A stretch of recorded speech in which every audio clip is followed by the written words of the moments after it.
Very good morning to all of you students.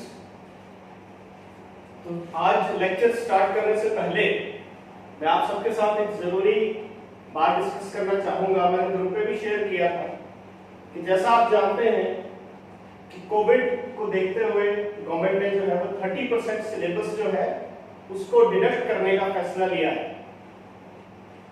और उसी तरह सेंट्रल गवर्नमेंट ने एचआरडी ने सीबीएसई के लिए गाइडलाइंस इशू कर दी हैं और बहुत जल्दी हमारे स्टेट बोर्ड के लिए भी गाइडलाइंस आने वाली हैं और उसमें भी एक्सपेक्टेड यही है कि सीबीएसई की ही लाइंस पे हमारे यहाँ भी सिलेबस जो है वो थोड़ा रिड्यूस हो जाएगा, 30% सिलेबस जो है वो कट हो जाएगा। तो जहां तक जो मैथमेटिक्स में प्रपोजल गया है उस प्रपोजल के अकॉर्डिंगली ही मैं अभी आपको जो है वो नेक्स्ट वीडियोस डालूंगा और अभी जो भी हम पार्ट डिस्कस करेंगे उसमें हम उन्हीं पार्ट्स पे प्रेशर लेंगे जो सिलेबस के अंदर हमें पता है कि वो चीज तो इंक्लूड रहेगी ही रहेगी। अभी थोड़ा सा मैं उस चीज को लेकर आगे डिस्कस करने वाला हूं। तो अभी नेक्स्ट हमारे पास एक छोटा सा टॉपिक है, प्रॉपर्टीज ऑफ डिटरमिनेंट हमने कंप्लीट किया था। अभी सीबीएसई ने उस चीज को नहीं इंक्लूड किया, उन्होंने उसको एक्सक्लूड कर दिया है, बट अब देखते हैं कि एचपी बोर्ड में क्या रहता है, क्योंकि एचपी बोर्ड में तो वो एक पक्की प्रॉब्लम थी जो आती थी। ठीक है, अब अगले टॉपिक की तरफ चलते हैं। ये पक्का है कि ये टॉपिक्स आगे आने वाले जो टॉपिक्स हैं ये बहुत इंपॉर्टेंट है, फाइनल में 6 मार्क्स के क्वेश्चन का बेस बनाएंगे। बट उससे पहले एक छोटा सा टॉपिक है, उसको जरा मैं डिस्कस कर लेता हूं। इसके बारे में ज्यादा ध्यान देने की इससे ज्यादा जरूरत नहीं है, वो है एरिया ऑफ ट्रायंगल। डिटरमिनेंट की हेल्प से हम एरिया ऑफ ट्रायंगल कैसे फाइंड आउट कर सकते हैं। तो मान लीजिए हमें ये ट्रायंगल दी है ABC और इसके वर्टिसेस हैं x1 y1, x2 y2 और x3 y3। तो इस ट्रायंगल का जो एरिया है वो डिटरमिनेंट की हेल्प से रहता है half determinant of x1 y1 1, x2 y2 1, x3 y3 1 और इस सारे का mod because area is always positive. तो डिटरमिनेंट की हेल्प से हम ट्रायंगल का एरिया भी निकाल सकते हैं। यहां पे हमने देखा कि हम डिटरमिनेंट की हेल्प से ट्रायंगल का एरिया भी निकाल सकते हैं। कैसे? सिंपली आपको वर्टिसेस लिखनी है और लास्ट कॉलम 1 1 1 बना देना है उस डिटरमिनेंट का। तो जैसे हम एक क्वेश्चन कर लेते हैं इस कंसेप्ट पे बेस्ड एक्सरसाइज का ही, इससे ज्यादा इस पर ज्यादा ध्यान देने की जरूरत नहीं है, क्योंकि ये चीज हम पहले बहुत बार +1 में मैंने आपको एरिया ऑफ ट्रायंगल में इसी तरीके से बताया था। हमें मान लीजिए ये वर्टिसेस दी हैं, हमें बोला है k की वैल्यू निकालिए, find k if area of triangle is 4 square unit और उसके वर्टिसेस दिए हैं। आपकी बुक का क्वेश्चन नंबर 3 है ये 4.3 का। इसका पहला पार्ट वर्टिसेस दी हैं k0, 4, 0 दूसरी वर्टेक्स है और तीसरी है 0, 2। तो ट्रायंगल का एरिया 4 के बराबर दिया है, यानी half of determinant k0 1, x1 y1 1, दूसरी वर्टेक्स लिखो 4, 0 1, तीसरी 0, 2। This area is given to be equal to 4। ठीक है जी, और इस सारे का मॉड बिकॉज एरिया हमेशा क्या रहता है? पॉजिटिव रहता है। तो यहां पे 2 4 सा 8 हो गया। मेरे इस डिटरमिनेंट को खोल लेते हैं, k इंटू k की रो, k का कॉलम छोड़ा, क्या बचा? 0 1 2 माइनस दूसरे के साथ 0 है, वैसे देखने की जरूरत नहीं थी। इसकी रोज का कॉलम छोड़ा 4 1 0 1 प्लस 1 इंटू इसकी रोज का कॉलम छोड़ा 4 0 0 2 1 की रो 1 का कॉलम इज इक्वल टू 8, क्योंकि इस 2 से पहले हमने मल्टीप्लाई कर दिया और इस सारे का मॉड भी चलने वाला है। ठीक है जी, इस सारे का मॉड कितना हो गए k into 0 into 1, 0 minus 2 minus 0, 0 से जो मर्जी मल्टीप्लाई कर लो 0 ही रहेगा, 1 इंटू 4 2 जा 8 माइनस 0, सारे का मॉड इज इक्वल टू 8। कितना हो गया ये? Minus 2k plus 8 is equal to 8, इसका मॉड। अब मॉड में क्या करना होता है? जब भी मॉड को ओपन करेंगे तो दो साइन आएंगे, positive and negative. Taking positive sign,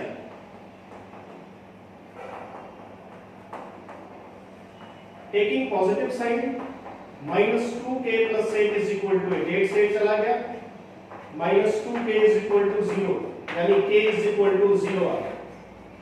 taking negative sign,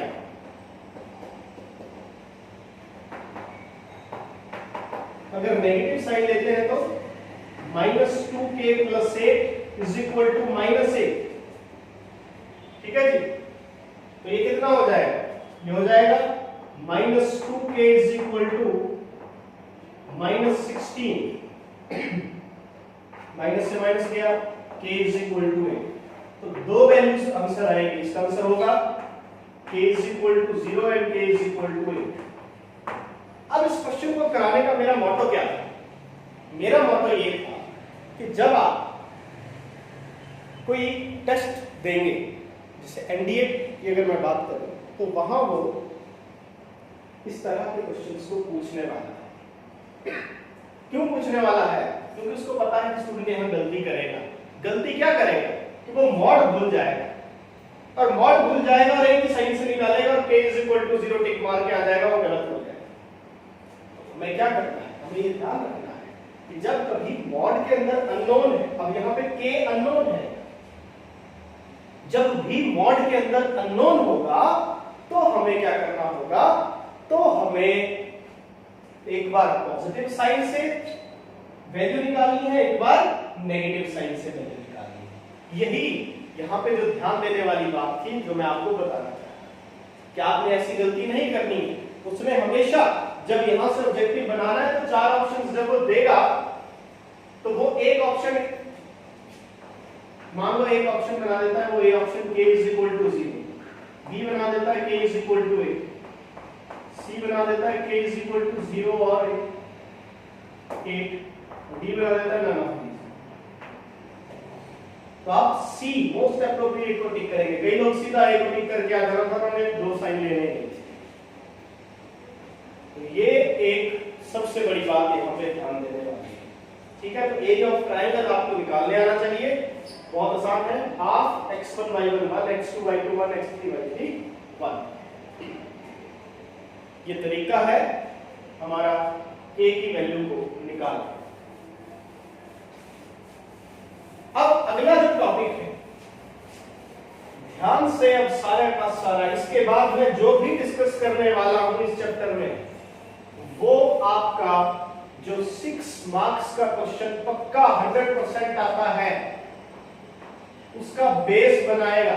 अभी उस तक पहुंचते पहुंचते टाइम लगेगा, ये आएगा जाके 4.6, बट इस तक पहुंचने के लिए ये सभी टॉपिक आएंगे, तभी आप उसको सॉल्व कर पाओगे, अदरवाइज आप उसको सॉल्व नहीं कर पाओगे। ये ध्यान रखो, आप उसको सॉल्व तभी कर पाओगे जब आप इन टॉपिक्स के साथ वेल कन्वर्सेंट होंगे। तो आज जो मैं एक टॉपिक यहां पे डिस्कस करने वाला हूं, that is minor and cofactor. यही आपका बेस बनाएगा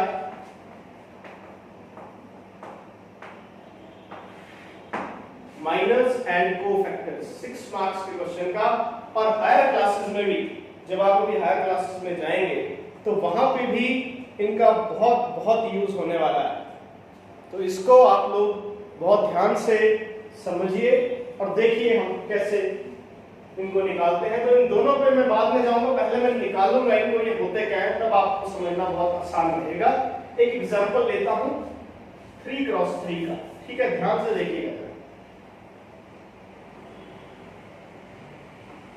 इसे मान लीजिए 1 4 6 3 2 से 1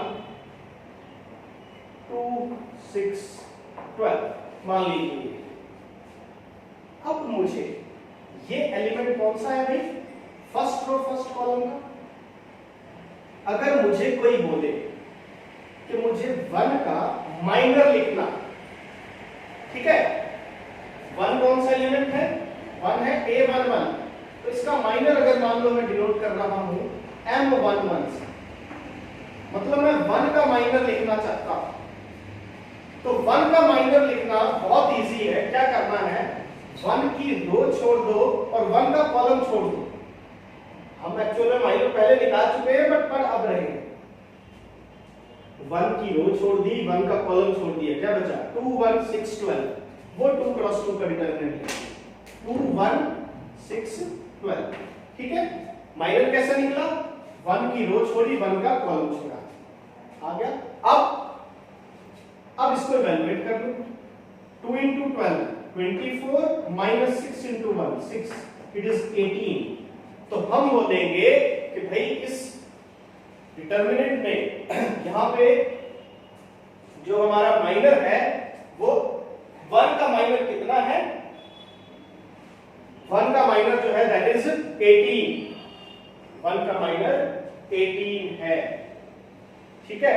उसी तरह से अगर मेरे से कोई माइनर पूछ ले, मान लो इस 2 का, इस वाले 2 का, तो 2 यहां पे कौन सी पोजीशन पे है, 2 2 पे, या इसका 1 का निकाल लेते हैं, इसका निकालता हूं, जैसे M2 3 हुआ, ये सेकंड रो थर्ड कॉलम का एलिमेंट हुआ 1 की रो सेकंड है और कॉलम 3 है, तो 1 का इस वाले 1 का निकालना है, तो इसकी रो और इसका कॉलम छोड़ दिया, इस वाले 1 की रो इस वाले 1 का कॉलम छोड़ा, क्या बचा 1 4 2 6, 1 4 2 6। इसको इवैल्यूएट कर लिया, 1 into 6 6 minus 2 4 is 8, it is -2। ऐसे आपने इनके माइनर निकाल लिए। अब जब माइनर आ गया तो को फैक्टर भी एकदम से निकल आएगा। अगर मुझे 1 A11 निकालना होता, A से डिनोट कर रहा हूं मैं को फैक्टर, मतलब इस वाले पहले 1 का को फैक्टर निकालना होता, बहुत आसान है, -1 की पावर I प्लस j, ये जो I j की यहां वैल्यू थी, I और j 1 1 है, I बताता है रो नंबर, j बताता है कॉलम नंबर, हमने पढ़ा था मैट्रिसेस में। तो -1 की power I plus j into जो उसका माइनर था, ये हो गया -1 का स्क्वायर इनटू 18, -1 का स्क्वायर 1 यानी ये 18। इसी तरह M23 का को फैक्टर लिखना हो यानी A23, तो -1 की पावर ये I plus j 2 plus 3 into जो इसका माइनर आया था, इसका माइनर कितना आया था -2, तो ये हो गया -1 की पावर 5 इनटू -2, -1 की पावर 5 -1 इनटू -2 इट इज 2। तो ऐसे हमने कोई भी दो एलिमेंट्स ले लिए, उनके माइनर और को फैक्टर निकाल के देख लिए। तो यही मैं आपको यहाँ पे सबसे पहली चीज बताना चाह रहा हूं कि किस तरह से आप माइनर और किस तरह से आप को फैक्टर निकाल सकते हैं। बहुत आसान है, माइनर निकालने के लिए रो और कॉलम छोड़ दो, और जब माइनर आ गया तो उसी से को फैक्टर आ जाएगा। कैसे, -1 की power I plus j into minor. तो मैं बोल सकता हूं कि को फैक्टर जो है दैट इज इक्वल टू -1 की power I plus j into minor. ये इन दोनों का रिलेशन रहने वाला है। रो और कॉलम छोड़ के माइनर आ जाता है, और माइनर को -1 की पावर I प्लस j से मल्टीप्लाई कर दें तो को फैक्टर आ जाता है। तो इसी पे हमारे पास जो है वो आपकी एक्सरसाइज 4.4 जो है वो बेस्ड है। आज आप लोगों ने 4.4 का जो है वो क्वेश्चन नंबर 1 और क्वेश्चन नंबर 2, इसमें माइनर और को फैक्टर ही निकालने हैं सभी के। ये आपने आज होमवर्क करना है, ये आपको आज का होमवर्क है। इसको आपने आज कंप्लीटली सॉल्व कर लेना है 4.4 के क्वेश्चन नंबर 1 और क्वेश्चन नंबर 2। ठीक है, अभी आगे चलते हैं। अब इसका यूज क्या है?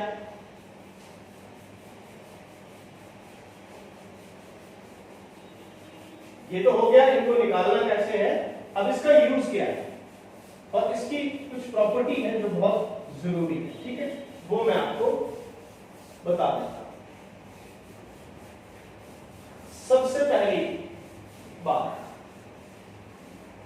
अगर मैंने किसी रो या किसी कॉलम के एलिमेंट्स को उसके कोफैक्टर से मल्टीप्लाई किया और फिर ऐड कर दिया, मतलब a11 से a11 मल्टीप्लाई किया, ये एलिमेंट हुआ, ये उसका कोफैक्टर हुआ, प्लस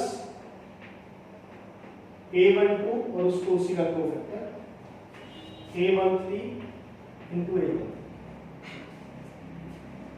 हर एलिमेंट को उसके कोफैक्टर से मल्टीप्लाई किया, किसी रो या किसी कॉलम के सभी एलिमेंट्स लिए और उनको उनके कोफैक्टर से मल्टीप्लाई करके ऐड कर दिया, तो वो मुझे देगा वैल्यू ऑफ डिटरमिनेंट। तो वो हमें देगा वैल्यू ऑफ डिटरमिनेंट। बट अगर मान लो एलिमेंट ले लिए मैंने पहली रो के और कोफैक्टर ले रहा हूं दूसरी के, a21, a12 से a22, a13 से a23। अब यहां क्या किया हुआ, यहां पे एलिमेंट्स तो पहली रो के हैं बट कोफैक्टर दूसरी के हैं, तो वैल्यू हमेशा मिलेगी 0। ये फाइनल में भी एज ऑब्जेक्टिव पूछा जा सकता है कि अगर एलिमेंट्स जिस रो के हैं उसी के कोफैक्टर हो, मल्टीप्लाई साथ में और ऐड कर दे तो value of determinant, but element किसी और के और कोफैक्टर किसी और के आ गए और फिर ऐड किया तो वैल्यू मिलनी है 0। ये दो इसकी इंपॉर्टेंट प्रॉपर्टीज। तो यहां पे 4.4 में मुझे क्वेश्चन नंबर 3 में बोला है 4.4 के क्वेश्चन नंबर 3 को देखते हैं।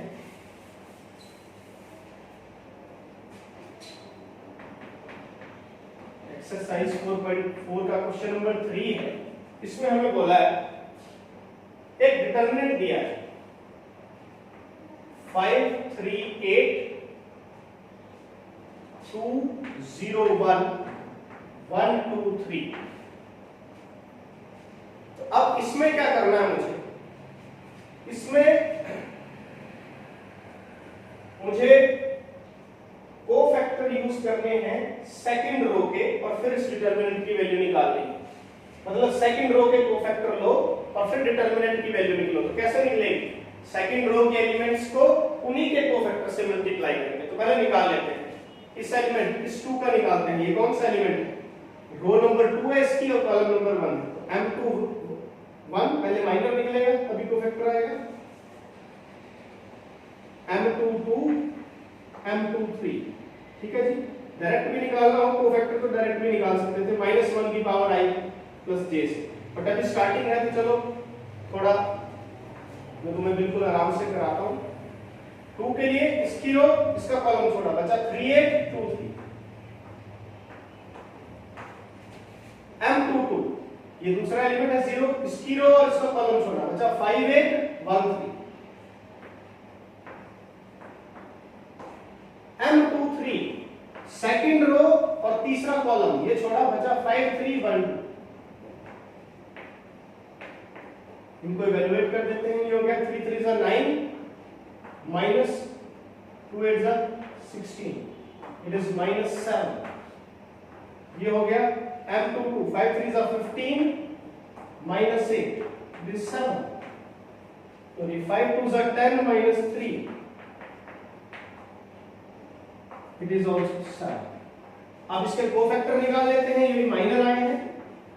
तो a21 -1 की पावर 2 + 1 और जितना इसका माइनर आया पाया था -7, -1 का क्यूब इंटू -7, -1 का क्यूब हुआ -1 इंटू -7, इट इज 7। a22 -1 की पावर 2 + 2 इंटू 7 आया था क्योंकि m22 1 into 7 7 a23 minus 1 की power 2 plus 3 into 7 it is minus 1 की power 5 into 7 which is minus 1 into 7 that is minus 7। तो हमारे पास तीनों कोफैक्टर आ चुके हैं, सेकंड रो के कोफैक्टर आ गए। अब इसका डिटरमिनेंट, तो डिटरमिनेंट कैसे आएगा? एलिमेंट को उसके कोफैक्टर से मल्टीप्लाई करके, पहले एलिमेंट को उसके कोफैक्टर से 2 into 7 प्लस 0 into 7 प्लस तीसरा 1 into -7। ठीक है जी, हर एलिमेंट को उसके कोफैक्टर से मल्टीप्लाई कर दिया, 2 को 7 से, 0 को इस 7 से और 1 को -7। ये बन गया 7 to 14 -7 that is 7। इस डिटरमिनेंट की जो वैल्यू है वो आपके पास 7 आ जाएगी। तो डिटरमिनेंट की वैल्यू आती कैसे है? किसी भी रो या किसी भी कॉलम के एलिमेंट्स को ले लो और उनको उन्हीं के कोफैक्टर से मल्टीप्लाई कर दो। तो ये हमारे पास आज की डिस्कशन यहीं पे क्लोज करते हैं। कल आगे बढ़ेंगे एडजॉइंट की तरफ और बहुत इंपॉर्टेंट टॉपिक है वो। आज आप 4.4 का क्वेश्चन नंबर 1 और क्वेश्चन नंबर 2 करिए और यहां तक इसको कंप्लीट कर लीजिए। फिर हम आगे भी एडजॉइंट का टॉपिक लेंगे और फिर एडजॉइंट के बाद जो है वो 6 मार्क्स की प्रॉब्लम तभी आएगी जब एडजॉइंट आएगा, क्योंकि उसमें एडजॉइंट निकालना पड़ता है।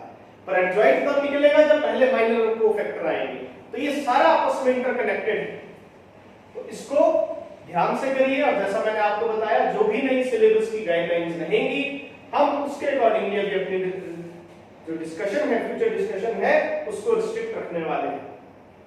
Till then, thank you.